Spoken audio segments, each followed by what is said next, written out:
గెలవడం అన్నది అంత ఆషామాషి కాదు, సాధ్యం కూడా కాదు. కానీ నేను 2 సార్లు ఇండిపెండెంట్గా కూడా జీవీఎంసీ యూనియన్ గుర్తింపు యూనియన్ ఎన్నికల్లో గెలవడం జరిగింది. అంటే కారణం ఎంప్లాయీస్కి వామన్ రావు అనే వ్యక్తి మేలు చేస్తాడు అనేటటువంటిది. అంటే క్యాస్ట్ను చూడకుండా, లేకపోతే క్యాడర్ చూడకుండా, కేవలం నా పనితనాన్ని చూసి వాళ్ళు నాకు మద్దతు ప్రకటించడం వల్ల నేను ఆ విజయాలు సాధించడం జరిగింది.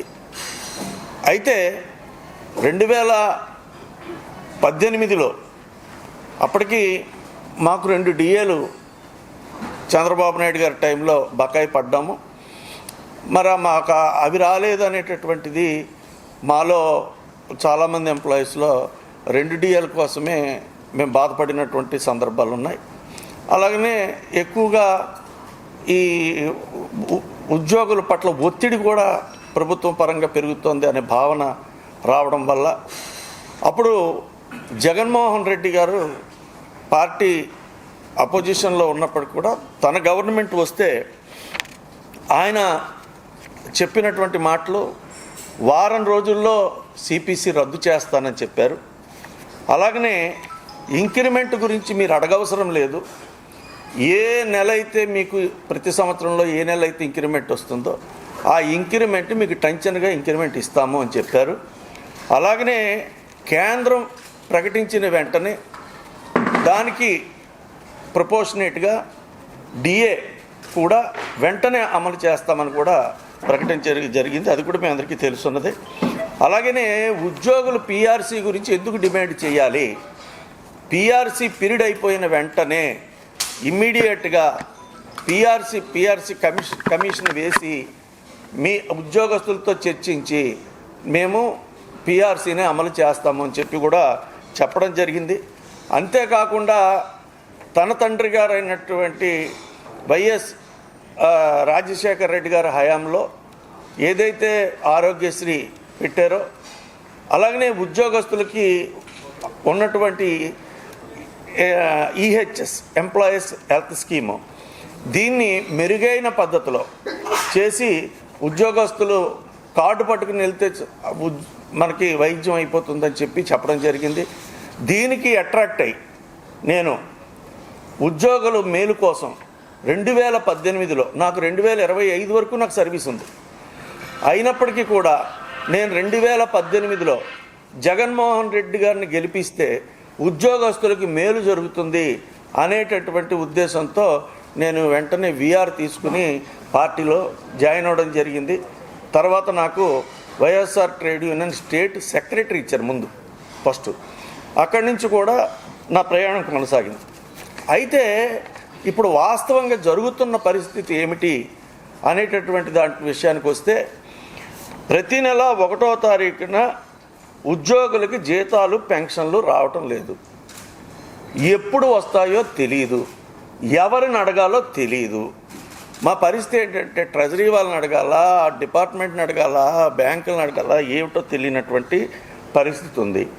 ఇకపోతే ఫిట్మెంటు 27% ఇచ్చి ఐఆర్ 27% ఇచ్చి ఫిట్మెంట్ 23%. అంటే ఐఆర్ కన్నా కూడా ఫిట్మెంట్ తగ్గించేసింది. తొలి ప్రభుత్వం నాకు తెలిసినంత మట్టుకి తొలి ప్రభుత్వం మన ఆంధ్రప్రదేశ్ ప్రభుత్వం. దీన్ని అసలు ఎవరు కూడా ఉద్యోగస్తులు ఎవరు జీర్ణించుకోలేకపోయారు. చంద్రబాబు నాయుడు గారు ఇచ్చే డిఏలు ఇవన్నీ కలుపుకుంటూ దాంట్లో మళ్ళీ ఫిట్మెంట్ ఇవంతా అడ్జస్ట్మెంట్లు చేస్తూ కూడా వచ్చింది చాలా తక్కువ. ఆ టైంలో నేను వైఎస్ఆర్సీపీలో అలాగనే ట్రేడ్ యూనియన్ స్టేట్ సెక్రటరీగా ఉన్నప్పటికీ కూడా చాలామంది ఈ పాలాభిషేకాలు చేశారు. దీనికి ఉద్యోగస్తులందరూ వ్యతిరేకించారని చెప్పి నేనేమి పాలాభిషేకం చేయలేదు. అది నేను చేశాను అప్పుడు కూడా. అలాగనే 2021 ఏప్రిల్ నుంచి 2022 డిసెంబర్ వరకు 21 నెలల పిఆర్సీ బకాయిలు ఎంతవరకు చెల్లించలేదు. 2018 జూలై నుంచి ఇప్పటికి రావాల్సినటువంటి డిఏ బకాయిలు కూడా ఇవ్వకపోవడం వల్ల కొంతమందికి అయితే 1,20,000 అంటే వాళ్ళ తాలూకు సర్వీసులను వాటిని పట్టుకుని కొంతమందికి 40,000, 50,000, 70,000, 80,000, 1,60,000 దాకా వీళ్ళందరికీ కూడా ఓవరాల్గా బకాయిలు పడ్డారు. ఈ ఎప్పుడు వస్తాయి అసలు మాకేం అర్థమైనటువంటి పరిస్థితి. మమ్మల్ని అడుగుతుంటే మేము కార్మిక నాయకులుగా ఉన్నాం, ఉద్యోగస్తుల ప్రతినిధులుగా ఉన్నాం, మమ్మల్ని అడిగితే మేమేం చెప్పలేకపోతున్నాం. తర్వాత ఇంకో దౌర్భాగ్యం ఏంటంటే హెచ్ఆర్ఏ. మీ అందరికీ తెలుసు, రాజధానిలో ఉన్నటువంటి వాళ్ళకి హెచ్ఆర్ఏ 30%, కానీ ఆ 30% దాన్ని 24%కి తగ్గించేశారు. అలాగనే జిల్లా హెడ్ క్వార్టర్స్లో ఉన్నటువంటి వాళ్ళకి 20% హెచ్ఆర్ఏ. ఈ 20% హెచ్ఆర్ఏని కూడా 16% కింద తగ్గించేశారు.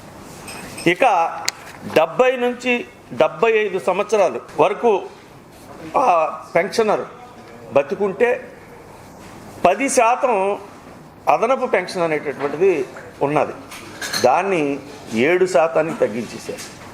అలాగే 75 సంవత్సరాల నుంచి 80 సంవత్సరాలకి ఇచ్చేటటువంటి అదనపు పెన్షన్ 15% ఏదైతే ఉందో దాన్ని 12%కి తగ్గించేశారు.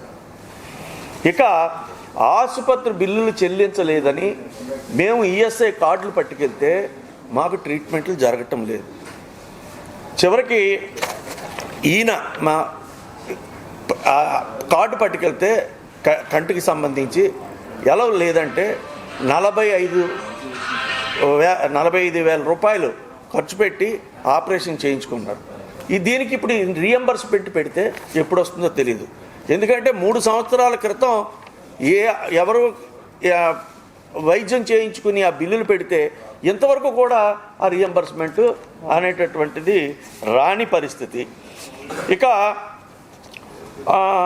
ప్రతి సంవత్సరం ఎంప్లాయీస్కి ఈ సరెండర్ లీవ్, ఆర్జిత సెలవులు ఏవైతే ఉన్నాయో వాటిని 15 మేము సరెండర్ చేస్తే మాకు ఇచ్చేటటువంటి సరెండర్ లీవ్ గత 3 సంవత్సరాల నుంచి ఇవ్వలేదు. ఇప్పుడు ఈ మధ్యకాలంలో కొంతమందికి 1 సంవత్సరం 2 సంవత్సరాలు వేశారు. అది కూడా ఈ ఎలక్షన్ నోటిఫికేషన్ వచ్చిన తర్వాత వేశారు. దీనివల్ల ఏమవుతుందంటే భవిష్యత్తులో ఇవ్వకపోతే మనం అడగగలమా? ఇంకా బ్యాలెన్స్ ఉంది సరెండర్ లీవ్ కూడా. దాని గురించి ఎంప్లాయీస్ అడుగుతుంటే మేము సమాధానం చెప్పలేనటువంటి పరిస్థితి ఉంది. అలాగనే సర్వీసులో ఉన్న ఉద్యోగస్తులు కానీ, రిటైర్ అయిపోయిన పెన్షనర్లు కానీ చనిపోతే దహన ఖర్చులు ఎప్పుడు ఇవ్వాలండి? ఆ బాడీ ఉంటుండగా దహన ఖర్చులు అందించి ఏర్పాటు చేయాలి. కానీ దానికి కూడా సంవత్సరాల తరఫున దహన ఖర్చులు కూడా రానటువంటి పరిస్థితి ఇప్పుడు ఉన్నది. అలాగనే ఏదైతే వారం రోజుల్లో సిపిఎస్ రద్దు చేస్తామని చెప్పారో, ఇప్పుడు సిపిఎస్ పట్ల మాకు సరైన అవగాహన లేక మేము హామీ ఇచ్చాం తప్ప మేము సిపిఎస్ని అయితే మాత్రం అమలు చేయలేము, దాని స్థానంలో జిపిఎస్ ఇస్తాము అన్నారు. ఈ జిపిఎస్ పట్ల ఉద్యోగులు ఎవరు కూడా సంతృప్తికరంగా లేరు. ఇక సిపిఎస్ ఉద్యోగస్తులకి కేంద్రం 14% ప్రభుత్వ వాటా కింద ఇస్తే ఆంధ్రప్రదేశ్ ప్రభుత్వం కూడా మేము అదే డిమాండ్ చేసాం, 14% ఇవ్వమని చెప్పి అడగడం జరిగితే 10%కి 10% ఇస్తున్నారు, దాన్ని 14%కి పెంచలేదు. ఇక ఈ సిపిఎస్ ఉద్యోగులు ఎవరైనా కానీ చనిపోతే వాళ్ళకి రావాల్సినటువంటి ఆర్థిక ప్రయోజనాలు ఎప్పుడు వస్తాయో, ఎలా వస్తాయో, ఏ రూట్లో వస్తాయో కూడా అర్థం అవనటువంటి పరిస్థితిలో సిపిఎస్లో ఉంటూ చనిపోయిన వాళ్ళు, సిపిఎస్లో ఉంటూ రిటైర్ అయిపోయినటువంటి వాళ్ళు చాలా ఇబ్బందులకి గురవుతున్నారు. ఎందుకంటే వాళ్ళకి పెన్షన్ కూడా ఉండదు కాబట్టి. అలాగనే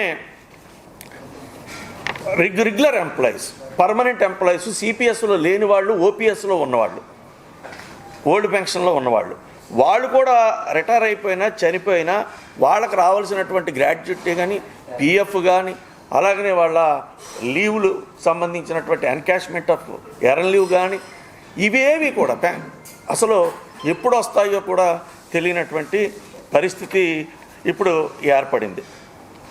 అయితే మేమేమనుకున్నామంటే కనీసం ఈ ఉద్యోగుల సమస్యల గురించి ప్రస్తావిస్తూ మేనిఫెస్టోలో ఆయన చెబుతారని, అలాగనే కనీసం ఐఆర్ఐనా ప్రకటిస్తారని మేమైతే ఎదురు చూసాం. పార్టీలో ఉన్నాం కాబట్టి మేము చాలామందిని కన్విన్స్ చేసాం కూడా, చెప్పాం లేదు ప్రకటిస్తారని చెప్పి.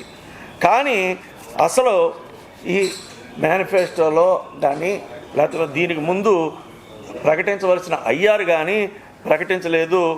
తర్వాత కనీసం ఆయన పలానా కారణాల వల్ల మేము ఉద్యోగస్తులకి మేము మేలు చేయలేకపోయాము, కనీసం నెక్స్ట్ 5 సంవత్సరాలు గెలిస్తే మేము ఉద్యోగస్తులకి ఖచ్చితంగా ఇవి చేస్తాము అని కూడా ఆయన చెప్పలేదు. ఆయన ఏం చెప్పారంటే, మీరు కూడా ఆయన మేనిఫెస్టో చూసే ఉంటారు. ఆ మేనిఫెస్టోలో ఆయన చెప్పింది ఏంటంటే, వచ్చే 5 సంవత్సరాల్లో ఈ క్రింది 3 విషయాలు అమలు చేస్తామని మాత్రం తెలియజేస్తున్నాము అన్నారు.